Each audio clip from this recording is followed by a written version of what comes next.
দেখুন, আপনার স্ত্রী আপনাকে কেন ভালোবাসে জানেন? কারণ তাকে তার পছন্দের শাড়িটা আপনি কিনে দিতে পারেন। আপনার সন্তান আপনাকে খুব পছন্দ করে। কেন জানেন?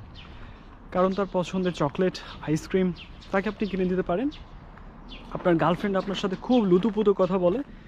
কারণ হচ্ছে তার পছন্দের রেস্টুরেন্টে তাকে আপনি নিয়ে যেতে পারেন। আপনার বর্তমান স্বামী, যার সাথে বিয়েটা ভেঙে যেতেই ধরেছিল যৌতুকের টাকা নিয়ে বনিবনা হচ্ছিল না বলে। পরে যখন যৌতুকের টাকায় সে সন্তুষ্ট হলো, তখন আপনাদের বিয়েটা হলো। যে মেয়েটাকে আপনি এতটা ভালোবাসতেন, এত লম্বা সময়ের রিলেশনশিপ ছিল, সে মেয়েটার সাথে বিয়েটা হয়ে উঠলো না। কারণ তার ফ্যামিলির চোখে আপনি উপার্জন যেটা করেন সেটা যথেষ্ট নয়।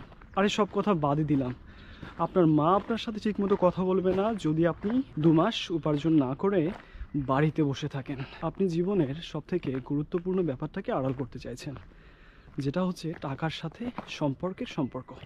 আপনি এটাকে